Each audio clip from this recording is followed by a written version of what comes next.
Bom dia a todos e a todos. Me desculpem ficar sentado, mas a idade começou a bater.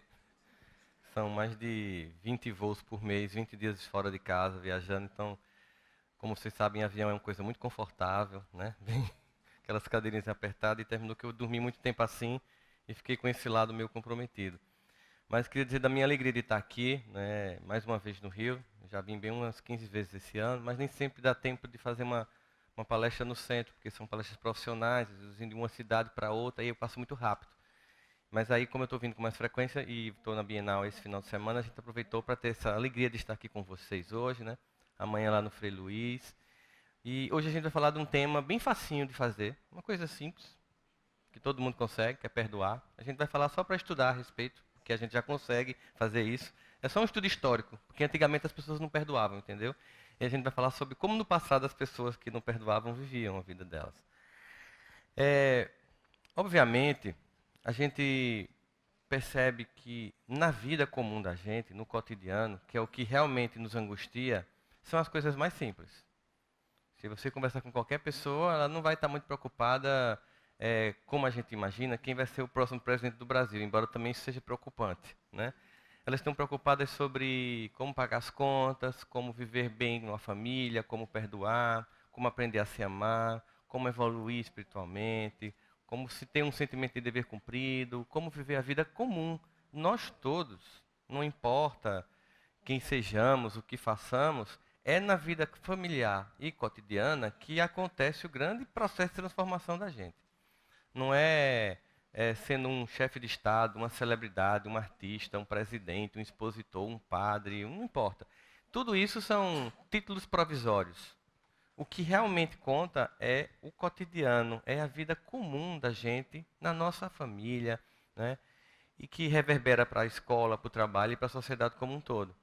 Nós sabemos que a convivência com as pessoas é algo bem difícil. Você vê que Congresso Espírita dura 3 dias. Não sei se vocês já perceberam. Porque assim, no primeiro dia a gente dá bom dia, a gente cede a fila para o outro na hora da refeição. No segundo já cede com a cara feia. No terceiro já tem gente pegando seu desodorante no quarto. Então, se você aumentar muito o convívio, as pessoas começam a revelar, né, o que todos nós temos, mas todos mesmo, as arestas do convívio. As dificuldades que as pessoas têm. E isso faz com que muitas vezes nós nos sintamos assim um pouco magoados com a situação, com conosco e com as pessoas, de um modo geral. Isso vai gerando um sentimento de irritabilidade ao longo da vida.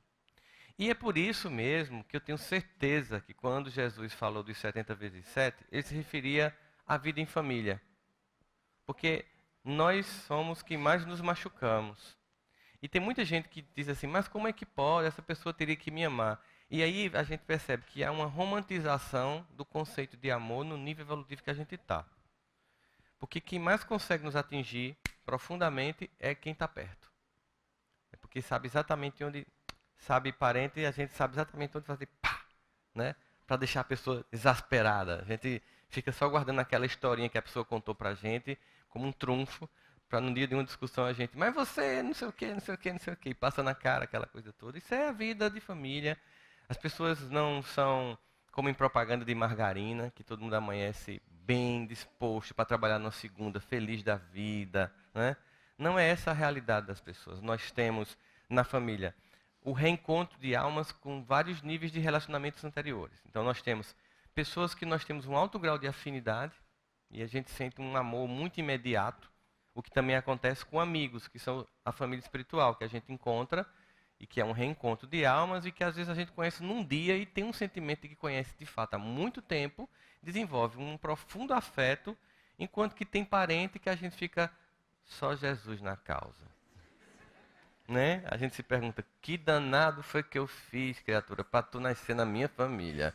Eu vou pedir explicações no plano espiritual. A primeira coisa que eu vou chegar lá e fazer assim, olha, depois vocês cobram minha conta, mas por enquanto, por que essa criatura nasceu na minha família? Por que foi meu pai? Por que foi minha mãe? Por que foi meu irmão? Enfim.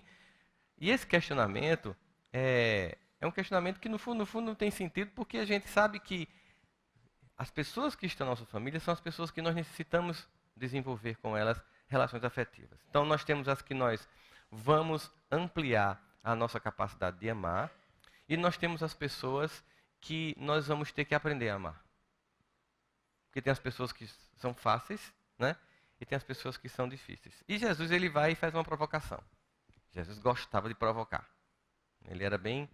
Olha, se você fizer o bem ou perdoar as pessoas que você gosta, qual é o mistério disso? Qual é a vantagem disso? Ele até diz assim, os fariseus, os publicanos faziam as mesmas coisas. Seria mais ou menos como se assim, olha, se você só perdoa e você só gosta de quem é bom para você, no que você se torna especial? Qualquer pessoa que ainda é devotada ao mal no plano físico ainda, por exemplo, pessoas que matam, pessoas que destroem, pessoas que provocam guerras, elas amam os filhos delas. Não é verdade? As mães amam os filhos que estão presos e que mataram pessoas para roubar um tênis. Se você for amanhã em qualquer presídio no país, só quem está na fila, a maior parte é mãe. Então, o que é que tem de especial nisso? Você tem que perdoar as pessoas difíceis. Uma vez, comumente na relação da família, você tem uma dificuldade com o pai ou com a mãe. É uma coisa que acontece muito comumente. E eu lembro que uma paciente chegou para mim e disse assim, eu queria entender porque Deus levou exatamente minha mãe, que eu amava, e deixou meu pai, que eu odeio. Eu disse, exatamente para isso. Porque faltava amar ele. Essa é a questão. Falta amar exatamente ele. Então, é essa pessoa que tem que ficar para você aprender a amar. Então, no cotidiano, a gente se machuca, a gente se irrita, né?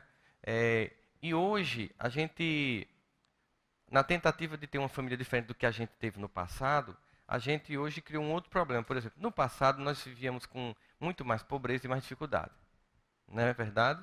Eu acho que todo mundo aqui deve ter passado uns perrengues grandes na vida. Aqui vocês já devem ter usado roupa dos outros bastante, né?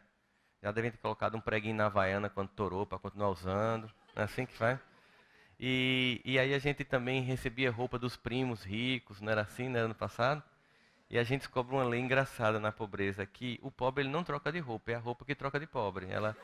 Ela lhe escolhe, ela lhe seleciona. Você vai usando aquilo ali, enquanto não virar um mulambo, alguém está usando aquele negócio, né? Então, isso faz com que a gente pense assim, poxa, eu tinha uma família que só tinha um banheiro na casa e tinha 7 irmãos. Você imagina, né? Eu estou dando um exemplo, não é o meu caso. No meu caso era uma família menor, mas de qualquer modo, aí todo mundo sai de manhã e fica um que demora.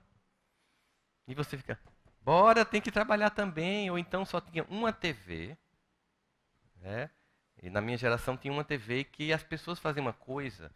Eu não sei se tinha aqui no Rio de Janeiro, mas eu acho que também tinha. Eu não sei o que dava nas pessoas a ideia de que botar uma tela verde na TV tornava ela colorida. Vocês tiveram esse negócio aqui? Não era, botava uma coisa assim e ficava tudo verde, não ficava colorido. Era melhor preto e branco, você já estava acostumado, mas enfim. E aí você tinha, sabe, queria ver uma coisa, mas seu pai queria ver uma coisa. E você viu o quê? O que seu pai queria. E ficava muito irritado com isso. E ficava pensando assim, não, um dia eu caso, eu tenho minha casa, eu vou ver o canal que eu quiser.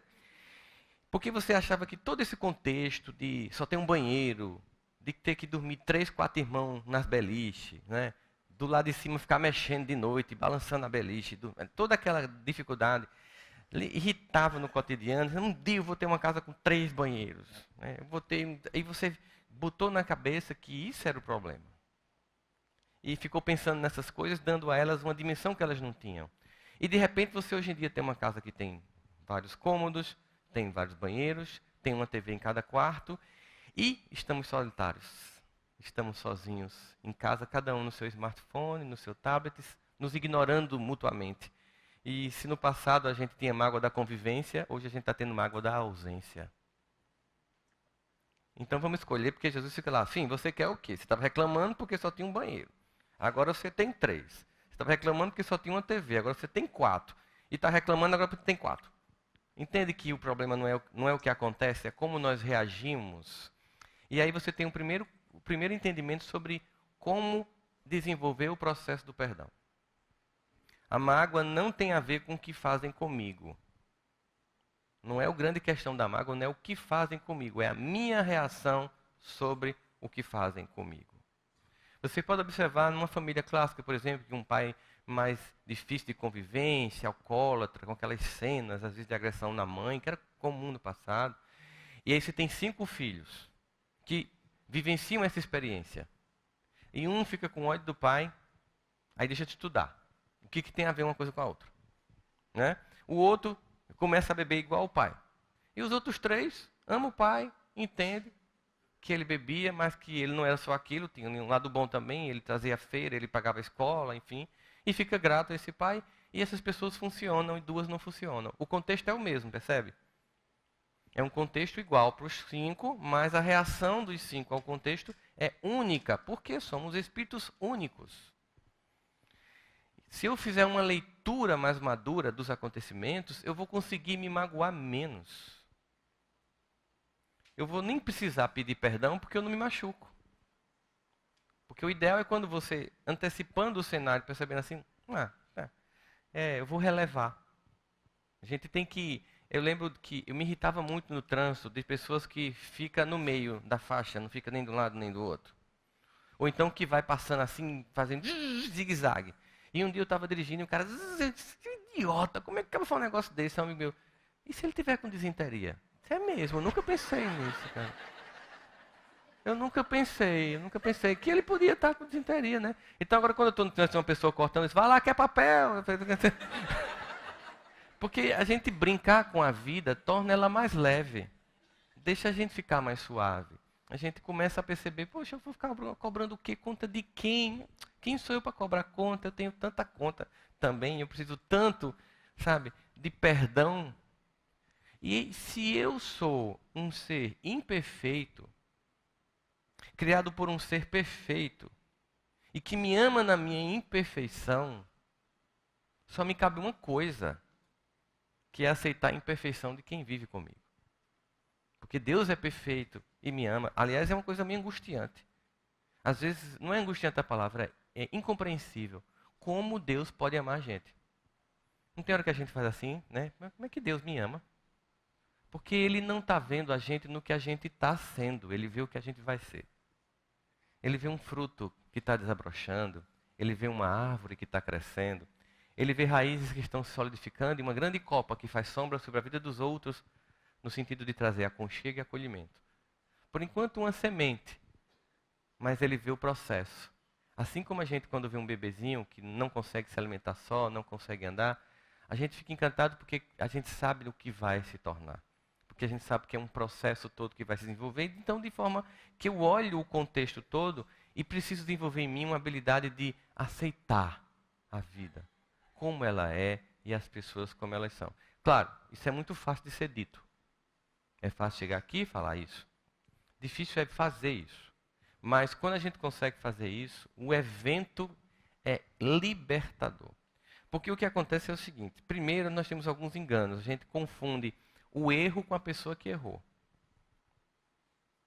E vida de família, vida de casamento, é um filme. Por que eu digo que é um filme? Eu tenho que ver a trajetória completa do relacionamento com a pessoa e não a fotografia do momento da mágoa. Porque quando eu vejo a fotografia do momento da mágoa, eu fico olhando para ela e fico assim, me humilhou, me maltratou, e fico mostrando para todo mundo. E o filme continua acontecendo no relacionamento. A pessoa depois me maltratou, a pessoa, sabe? E eu fico só com a foto ali mostrando para as pessoas. E aí vem o problema. Eu vou desenvolver um sentimento que a gente chama de ressentimento.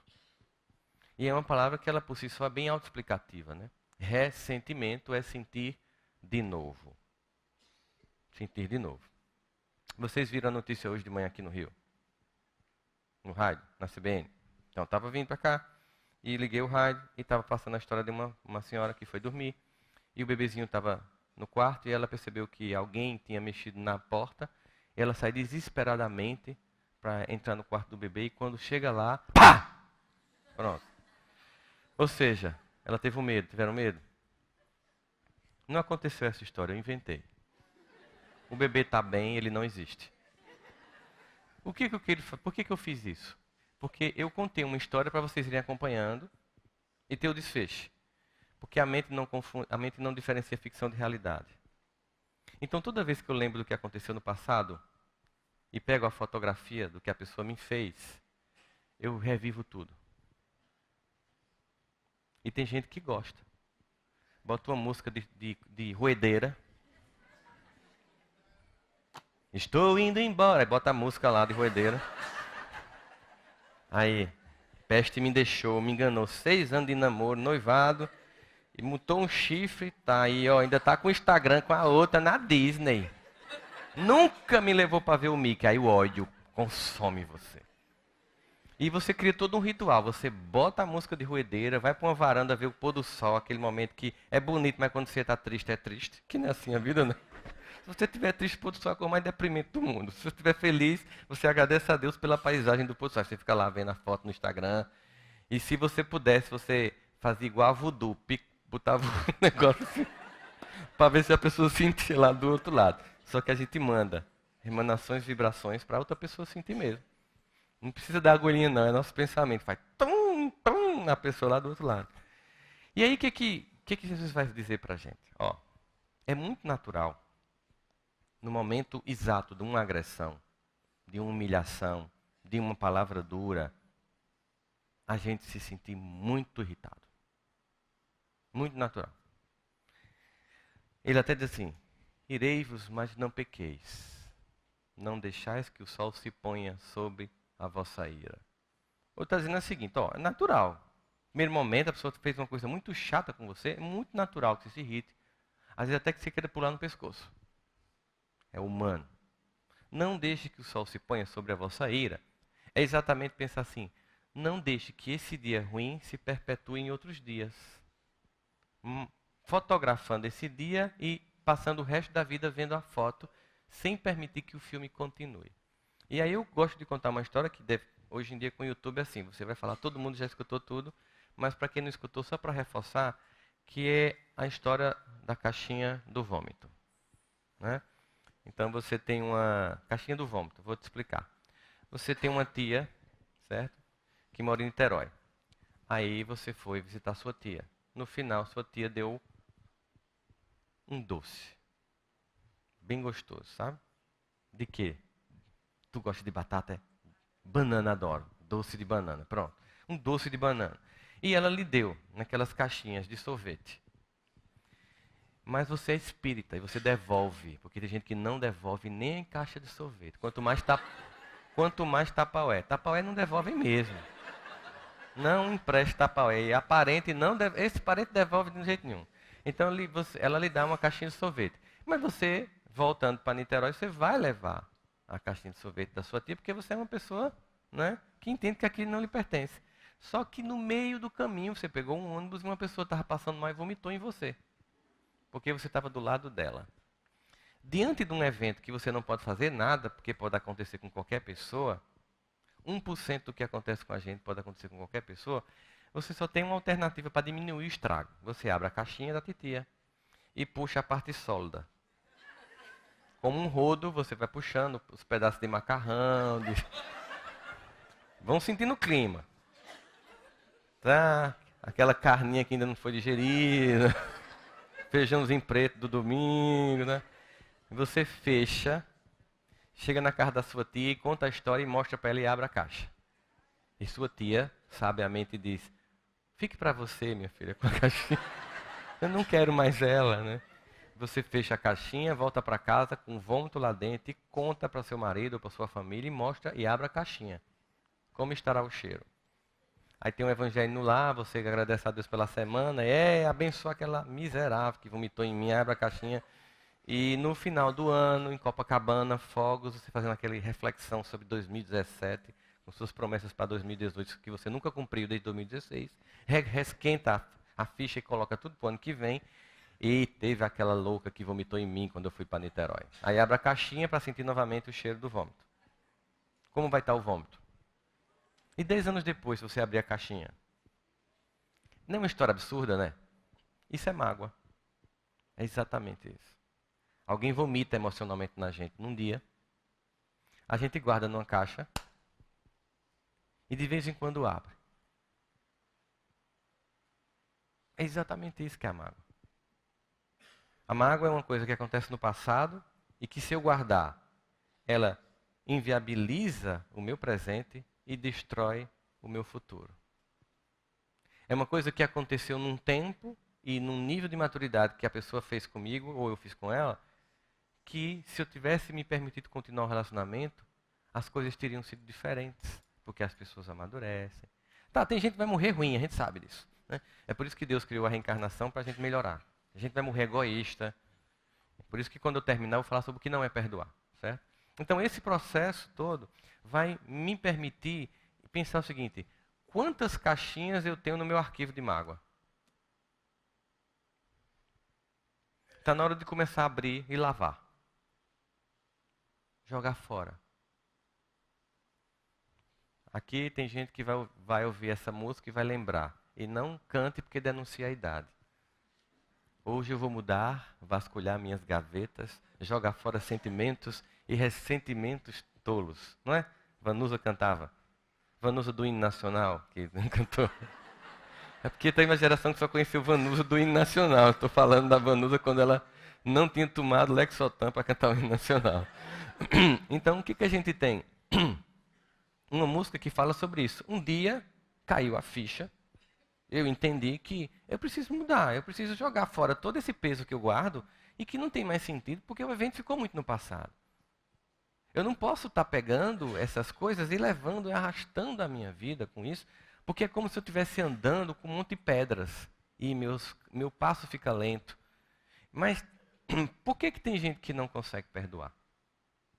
Por vários motivos. Tem gente que não perdoa porque simplesmente é confortável. Parece estranho dizer isso, né? Como não perdoar pode ser algo confortável?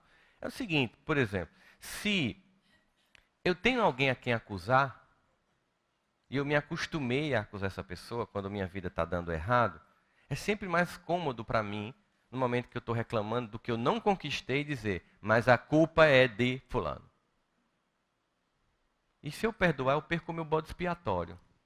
A pessoa que eu sempre acuso quando estou infeliz. A culpa é sua de eu estar aqui. A culpa é sua do que eu não conquistei. A culpa é sua de ser uma pessoa infeliz. A culpa é sua porque eu casei com uma peste para fugir de você.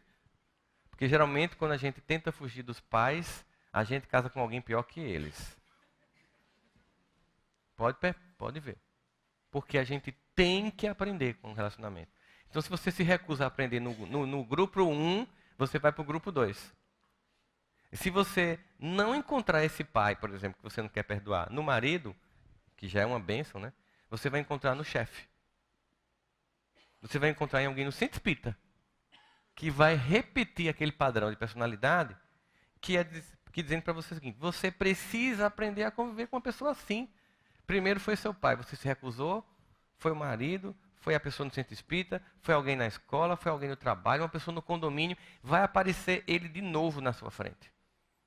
Até a gente conseguir perdoar. E aí a gente começa a perceber o seguinte: muita gente não faz isso, porque cria, novamente, como eu estava falando no início, uma ilusão sobre o que é ser um pai e ser uma mãe. São pessoas comuns, que com suas dificuldades, com suas angústias, com o que receberam, nos deram o que podiam dar. Tem uma música também que denuncia a idade das pessoas, né?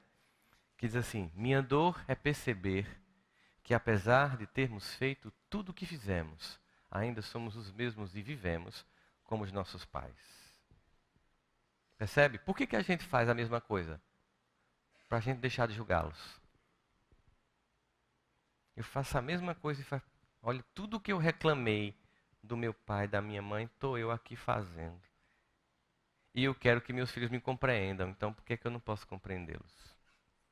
Para a geração que não conhece essa música, eu vou fazer uma edição mais nova da música. Você diz que seus pais não lhe entendem, mas é você que não entende seus pais.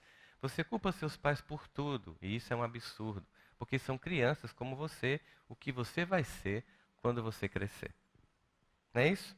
Renato Russo, de forma muito bem poética e inteligente, ele resumiu o conceito da psicanálise todinha. De que você vivencia uma experiência e por uma relação especular você tem dali as bases para criar a sua personalidade, embora você seja um espírito único, você é influenciado por esse meio familiar, você desenvolve isso e você vai viver. E você vai reproduzir esse padrão, porque faz parte de você. E a primeira coisa que a gente tem que pensar é que eu preciso reintegrar-me a esse conjunto da família para poder pacificar meu coração e seguir a minha vida. Mas é muito comum as pessoas chegarem dizendo assim, ah, minha mãe não me deu atenção. Lembro que uma pessoa chegou para mim, minha mãe nunca me deu atenção. Nunca olhou para mim com carinho, com afeto, nunca me botou no colo. Aí eu pergunto geralmente assim, e quantos irmãos você tem? Eu tinha 14. Era uma creche, não era uma casa.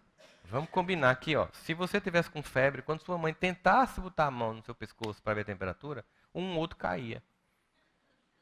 O outro gritava. O outro estava escorregando no quintal. Ou seja, ela vivia cuidando de uma creche. E você está cobrando assim, ô meu amor, como é que você está? Me conta como foi seu dia no colégio. Isso é padrão de família de hoje, pequenininha, de 1, 2 filhos, que a gente chega lá e conversa, senta, investiga, acolhe. No passado, não. Meio como batata a gente foi criado, né, no passado. E as pessoas ficam sempre cobrando de homens e mulheres que muitas vezes nos deram o que eles não tiveram. Observe que na maior parte das vezes, nossos pais nos proporcionam o que eles nunca tiveram. E às vezes a gente fica dizendo que foi duro, foi absurdo. Mas tem uma música também que diz de Djavan, sabe lá o que é não ter e ter que ter para dar. Sabe o que é pedir carinho de um pai que nunca teve carinho do pai dele? Nem por isso deixou de cumprir o papel que ele pôde cumprir. E tem casos mais graves, claro. Tem casos, por exemplo, que esse pai abusou sexualmente de você, ou um tio, ou um irmão. Tem casos muito, sabe, pesados na vida em família. Mas a grande questão é, até quando eu vou deixar que isso me atinja? Até quando eu vou deixar, por exemplo, que um abuso sexual na minha infância destrua meu presente e o meu futuro? Porque eu já não sou mais vítima daquela pessoa. E é uma escolha minha ficar com as consequências psicológicas do evento. A dor do momento, depois que eu deixo de ser vítima, vai passar. Se eu vou ficar com a tapaué cheia de vômito do evento, é uma escolha que eu faço. É sobre esse segundo momento que Jesus fala sobre perdão. Na hora da dor, dói. É natural ficar irritado. Guardar a dor para sempre, não. E o que é que vai acontecer se eu guardar a dor para sempre? Deus vai me punir? Deus é punitivo? Ele está lá, coisa feia, está com raiva, vai pagar. Não. Existem leis. Como a gente viu aqui na questão que foi lida do Livro dos Espíritos, eles sempre colocam isso, e também na mensagem inicial, a lei de causa e efeito. Existem leis. Então, o que que acontece? Se houve algum evento antes dessa vida em que eu provoquei algo e eu não pude me retificar, eu passo pela experiência para entender a dor que eu provoquei. Não quer dizer que quando eu estou passando pela dor, eu ache massa, não. Eu faço, legal, Jesus, obrigado. A gente não está nesse nível ainda. A gente reclama quando está doendo. Só que, para que a gente possa entender essa lógica, é preciso entender essa dimensão das múltiplas existências. Como é que um pai que tinha que cuidar abusa sexualmente? Quando é que um pai que tinha que cuidar joga de janela abaixo? Como é que alguém contraria a lei natural do cuidador? Aí você fica assim, por que isso aconteceu comigo? Por isso que quando a gente chega lá no plano espiritual, a primeira coisa que a gente faz é ir para a sala das lembranças. Para a gente fazer um flashback do que aconteceu, uma vida anterior a essa, para entender exatamente os pontos que estão aparentemente desencaixados na trajetória da minha família, dos meus relacionamentos. Por isso eu observar esse sistema e entender que eu preciso aprender com cada uma das pessoas. Os pais, eles amam, mas amam como humanos, não como Deus. E amam com falhas, mas sempre nos ensinam. E nos ensinam sempre. inclusive o que a gente não deve ser. Eles são capazes de cair num buraco para mostrar a gente por onde não passar. A maior parte deles andaram em estradas de pedra e de terra, asfaltaram o caminho para a gente passar depois. E reclamamos quando tem um buraco no caminho. As dificuldades imensas. Meu pai batia na minha mãe, meu pai traía minha mãe. E aí eu gosto mais da minha mãe por isso. Mas você é metade deste homem, metade esta mulher. Seu código genético é a metade de cada um deles. Ao odiar um deles, metade de você está sendo odiado. E você começa a perceber o quanto a vida das pessoas magoadas são travadas. Porque o que elas fazem? Como elas são magoadas com um personagem de personalidade X, e ela vai encontrar várias pessoas assim, toda vez que ela reencontrar com um personagem X noutra pessoa, magoa com aquela outra. Aí ela faz o pai, o colega de trabalho, de universidade, de escola, do centro espírita, do cunhado daquela outra família que aquela pessoa vai entrar no casamento. Porque ela pega aquele personagem que ela não aprendeu a conviver com ele, e como vai encontrar em várias pessoas, vai reproduzir o ressentimento. E é comum você dizer assim, poxa, eu gosto tanto de João. E você diz, não, João é horrível. João não presta. Então, para mim, João é legal, para você não é legal. Provavelmente porque para você, você encontrou em João o lado mais negativo de quem você não perdoou. E você vai reproduzindo esse personagem. E como para mim não tem esses aspectos, eu vejo o lado mais luminoso da pessoa. E nós temos os dois. Todos nós temos os dois lados. Todos nós temos um jogo de luz e sombras que nós temos que lidar o tempo inteiro para se desenvolver. Então você olha esse contexto e pensa, eu preciso me libertar. E aí, uma coisa interessante, é pedir a Deus que lhe ajude no processo. Porque é um processo, o perdão. Então você precisa dizer assim, meu pai, eu cansei. Está muito cansativo, está muito doloroso. Eu cansei de essa pessoa ocupar tanto espaço na minha mente, no meu cotidiano. Eu cansei de viver pensando nela. Eu cansei de planejar as mais maquiavélicas das vinganças. De nenhuma novela ser tão criativa quanto eu planejei matar essa pessoa tantas vezes. Eu cansei de torcer para que ela sofresse, para que ela pagasse o que ela fez comigo. Eu cansei de pedir vingança. Eu quero paz. Mas você não diz isso uma vez, nem duas vezes. Você diz isso até você conseguir. Você todo dia fecha a porta do teu quarto, conversa com o teu pai e diz que você cansou. Porque inclusive quando você for conversar com seu pai, que você cansou de querer se vingar, de querer ver a pessoa sofrer, de querer ver ela pagar, para se sentir compensado do mal que ela lhe fez. Quando você entender que é só aí que você liberta-se de todas as coisas e a vida flui, aí você vai entender uma coisa fantástica. É que quando você está falando com o seu pai, que é o meu pai, que você cansou de querer vingança, ele vai dizer, agora que você desistiu de matar meu outro filho, a sua vida vai fluir. Agora que você desistiu de se vingar do meu outro filho, a sua vida vai fluir. Agora que você desistiu de ver ele pagar e sofrer para se sentir feliz, agora sim, se prepare para ser feliz. E é incrível. Quando a gente perdoa, a liberdade inicial que a gente tem do sentimento de perdão, que por si só já é uma coisa grandiosa, ela não se compara a tudo que acontece na vida depois. A vida se abre e flui de um jeito tal que a gente fica, assim, às vezes, assustado com a velocidade dos acontecimentos. É como se todos os dias Deus depositasse na nossa conta corrente espiritual bênçãos luminosas. Mas como a gente está sem a senha, que é perdão, a gente não consegue acessar a conta.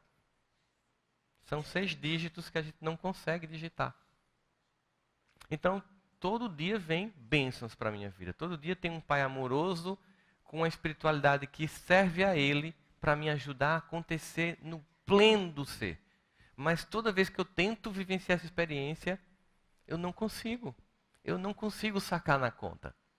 E a vida fica, sabe, difícil difícil. Tem pessoas que conseguem a coisa assim. E eu tenho que fazer um esforço descomunal. Porque eu estou sem a senha de acesso a tudo isso. Foi por isso que quando Jesus sai do Sermão do Monte, né? Bem-aventurados, pobres de espírito, bem-aventurados que têm sede e fome de justiça. Depois que ele faz aquela exortação à esperança, as pessoas vão procurar isso. Eu aqui estou deixando uma constituição da esperança e da felicidade, que é as bem-aventuranças. As pessoas imediatamente vão buscar isso. E ele sabia que elas iam buscar onde? No templo de Jerusalém. Bom, então eu vou buscar Deus para que Deus me dê tudo isso. Para que isso aconteça na minha vida. Aí, depois que termina o Sermão da Montanha, uns versículos para frente, muda a perícope e Jesus fala assim. Pensando ele, eu acredito. Isso é eu que acho, não é porque está escrito lá não. Então, não considerem como uma verdade. É só uma análise pessoal do fato. Ele pensou assim, esse pessoal vai sair daqui correndo para o templo. Dizer a Deus, eu quero tudo isso. Aí ele fez sair assim. Então faz o seguinte, quando você for orar, se alguém tiver uma contenda contra você, se algum irmão seu estiver irritado, chateado com você, olha, não é nem se você estiver chateado não, viu? É muito pior. É se alguém estiver chateado com você. Quando você for orar, que você levar os suas donativos para o templo, geralmente era algum sacrifício de um animal que era queimado no holocausto, né? Como um sentimento de prece a Deus. Era um comum naquela época.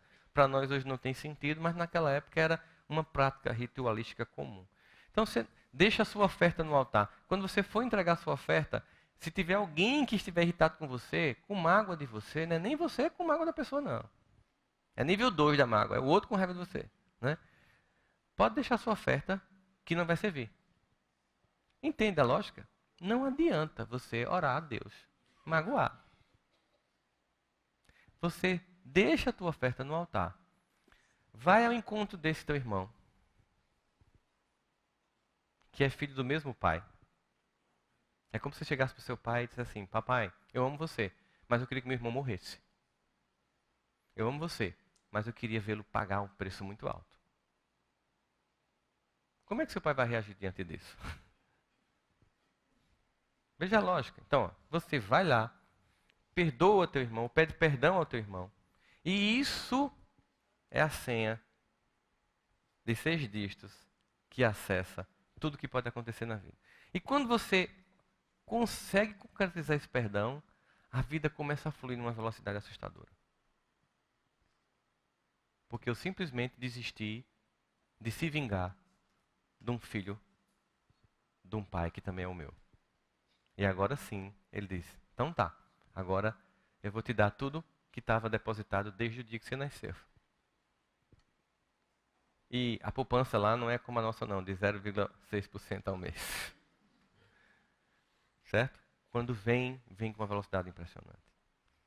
Só que, para nos ajudar a entender esse sentimento, eu queria falar aqui sobre alguns mitos que a gente tem sobre o perdão. Que a gente, às vezes, não entende isso, e isso é importante para que a gente entenda que é um processo que tem etapas para a gente alcançar. Então, primeiro, é que eu não posso menosprezar os meus adversários. Pessoas que me fizeram mal, elas podem continuar mal. Elas podem continuar egoístas, podem continuar perseguidoras. Então, eu não posso menosprezar. Mas um conselho de Paulo me ajuda nesse momento. Vê tudo e retém o que é bom. Então, tá, eu sei que essa pessoa ela pode me machucar de novo, mas eu vou reter o que é bom dela. Mas eu preciso saber quem ela é para não ser vítima de novo. Eu não posso ficar... Né? Uma pessoa chegou para mim e disse que tinha sofrido abuso do pai na infância, mas conseguiu perdoar e estava indo viajar. E perguntou se podia deixar a filha com o pai. Eu disse, não. Você não tem garantia de que ele não possa fazer com sua filha o que fez com você. Então, perdoar seu pai é uma coisa, voltar a confiar nele a esse ponto é uma outra coisa. Não tem sentido ainda. Né? Não importa que idade ele tenha, isso é um problema que aí talvez ele não tenha trabalhado.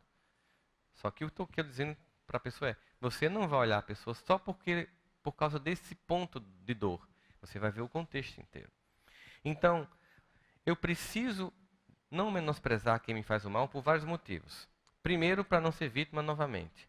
Depois, porque eu preciso aprender com ela o que eu não devo fazer com os outros. Sentindo em mim, porque certamente eu fiz no passado, eu aprendo finalmente a eu não posso fazer isso com ninguém. E finalmente, eu preciso me preparar para um dia socorrer quem me fez o mal. Porque como diz Jesus, o escândalo tem de vir, mas ai daquele por quem vier o escândalo. Ou seja, se você tem alguma dor que você tem que se recompor diante da lei, isso vai acontecer, mas ai daquele que faça isso. Porque essa cobrança pertence a Deus. Então, nesse momento, eu preciso entender o que não é perdoar. Primeira coisa que a gente tem que entender é que perdoar não é esquecer o que aconteceu. Se você esqueceu o que aconteceu, eu aconselho procurar um geriatra. Porque você está começando a ter alguma coisa como esclerose, Alzheimer, né? Perda de memória. Então, nós não esquecemos o que aconteceu. Nós ressignificamos o que aconteceu no perdão. Nós damos um novo sentido àquilo. Eu dou uma nova categoria. Eu imagino a cena agora com minha maturidade. Naquela época, eu era imaturo, a pessoa era imatura e foi o que cada um podia dar naquele momento. Então, eu não vou passar o resto da vida culpando uma pessoa porque ela fez comigo uma coisa com 20 anos e hoje ela tem 50. 30 anos de experiência e de maturidade, certamente. Nem eu nem ela faríamos o que nós fizemos aos 20. Então, eu vou dar um novo significado àquela etapa. Eu preciso entender também que perdoar não é aprovar o que o outro fez com você. Quando eu estou te perdoando, não estou dizendo que você estava certo, não. Estou dizendo o seguinte, ó, você errou, me machucou, doeu, mas tudo bem. E a gente também tem que ser honesto. Não adianta, eu sou espírita e eu tenho que perdoar, beleza, é verdade. Mas tem muita gente que está odiando dizendo que não está odiando. É pior ainda. É melhor você assumir que está com raiva e com ódio para você perdoar do que você fingir que é evoluído. Vamos brincar de fingir que a gente virou anjo. Que a gente tem espírito de luz. A gente tem um espírito que busca a luz, é diferente. Se a gente fosse espírito de luz, nenhum de nós aqui estava precisando desses refletores. A gente estava emanando luz. Certo? Então nós somos no mesmo nível evolutivo. Então a gente vai chegar assim, ó. Me dá um tempo. Você me machucou hoje, me dá um tempo. Não venha conversar comigo agora, não. Eu preciso digerir o que você fez comigo. Está doendo, então me dá um tempo. Perdoar não é permitir que a pessoa continue errando caso o que ela faça provoque o mal a alguém. Às vezes eu posso perdoar você e ter que chamar a polícia. Para que a justiça seja feita. Por exemplo, você é vítima de um racista. Você perdoa e chama a polícia e denuncia, porque aquilo é crime. Para que uma outra pessoa não passe o constrangimento que você passou. Você é um homossexual e você é humilhado por alguém na rua. Você pode perdoar, mas chama a polícia para que uma outra pessoa que tem uma orientação sexual como a sua não passe pelo que você passou. É preciso entender que eu preciso que a pessoa não continue fazendo mal. Eu tenho uma responsabilidade cidadã sobre isso. Então, muitas vezes eu preciso fazer esse processo de... E perdoar não é esperar que o outro reconheça, não, viu? Porque o pior é você se planejou, passou uma vida inteira trabalhando no perdão. Um dia chega e diz, João, eu queria conversar com você. Tá. Olha, eu lhe perdoei. De quê? Aí você volta a odiar. É, porque você passou 15 anos para perdoar um miserável. Um trabalho, e haja passe, haja congresso com o Divaldo, haja 15 anos. Aí quando você chega perto de João, ele diz, eu não fiz nada. Aí você, ai, infeliz. Claro, porque quem lembra mais é a vítima e não o algoz, né? Então, assim, você tem que se preparar para o outro dizer que não fez nada, ou até ele dizer, eu não lhe devo nada, ou então eu não quero nem conversar com você, porque o perdão é dentro de mim. Porque, inclusive, a pessoa que eu vou perdoar pode não estar mais encarnada. Então, eu não vou ter como bater um papo com ela, a não ser que eu tenha um Skype Celeste. Já lançaram um aplicativo? Acho que breve, com a evolução tecnológica, a gente vai ter com o avanço da transcomunicação instrumental, a gente tem um aplicativozinho, né? Que a gente... Papai, ó, como é que tá aí? Tá no umbral mesmo? Vou lhe tirar daí agora, ó. Vou lhe perdoar. Perdoar não é agir com arrogância com relação a quem te fez mal e dizer, eu estou te perdoando, agora você está na minha mão. Eu te dei o perdão, agora você me deve. Isso não é perdão. É uma coisa que liberta a mim e o outro. E que se o outro não quiser ser libertado, bom, eu quis. E agora eu sigo leve a vida. Eu boto a senha e tudo que tinha para acontecer, acontece. Nesse sentimento, tem uma coisa que nos dá a capacidade de entender o que é a vida. Aceitando a vida como ela é, sem questionar Deus. Simplesmente aceitando, nós desenvolvemos um sentimento fundamental para se relacionar com o alto, que é a gratidão. Querem fazer uma experiência do poder da gratidão? Topam? Vocês vão, onde estiverem, nas outras salas, o pessoal que está aqui, quem está na internet nos acompanhando, vocês agora vão levantar durante 3 ou 4 minutos e vão encontrar alguém nesse salão aqui e vão dizer assim: muito obrigado por você existir. Você não sabe a diferença que você faz na minha vida. Vamos lá? Levanta. Encontra a galera. Encontra alguém. Abraça. Perdoa. Junto. Onde tiver.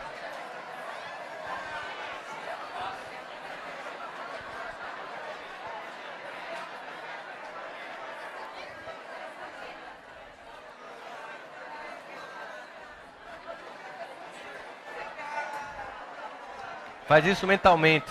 Mentalmente com alguém.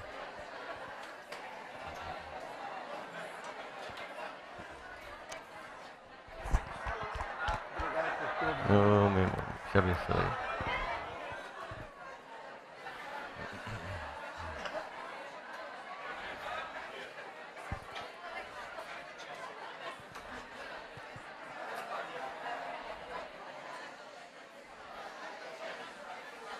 Tranquilo, tranquilo. Aê, muito bom.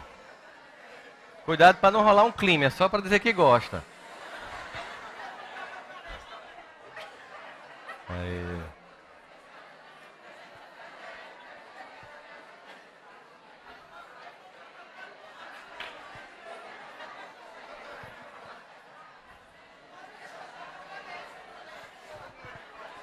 Muito bom.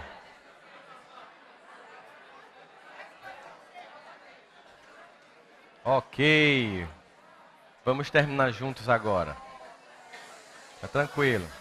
Tranquilo, calma, fica tranquilo. Isso é o poder da alegria. Isso é só uma lasquinha do que a gente pode sentir quando perdoa. Isso é só uma pequena experiência do poder da gratidão. Que vocês podem continuar fazendo o seguinte quando chegar em casa hoje. Ligue para as pessoas que você ama e diz isso para elas. Mesmo que você se derreta chorando no telefone. Se ainda tiver pai e mãe, faz isso. Porque de vez em quando eles se perguntam: será que eu fui duro demais? Será que eu fui mole demais? Será que eu acertei? Todo pai e toda mãe tem sempre dúvida: será que eu estou fazendo a coisa certa? Então liga para ele assim, diz assim: ó, vocês são muito massa. Vocês não têm noção de como eu sou feliz por ter sido e por ser filho ou filha de vocês. E se eles não estiverem aqui, diz isso mentalmente que eles vão escutar. Emana gratidão. Emana e sente esse poder. Que isso é o mínimo que vai acontecer na vida quando a gente se liberta dessas caixinhas que não faz mais sentido. E aí, para terminar, eu queria que vocês cantassem uma música comigo, como uma referência que a gente tem que ter nesse sentimento de gratidão. Então, essa música que a gente vai cantar junto agora, vai ser como se fosse um, um presente nosso para essas pessoas que fazem ou fizeram da nossa vida aquilo que nós temos. Para essas pessoas que mesmo com as falhas, mesmo com as dificuldades, mesmo não tendo tanta atenção ou tanto carinho, mas foram fundamentais e que vieram antes de nós como anjos, antecipando a vida, vindo antes para abrir um pouquinho a estrada para o meu caminhar ser mais leve. Ok? Então pense nessa música como um sentimento profundo de gratidão a todas essas pessoas que fazem parte da nossa vida, que elas estejam aqui ou não. E a música diz assim, ó, para vocês cantarem comigo. Eu tenho tanto para te falar, mas com palavras não sei dizer como é grande o meu amor por você.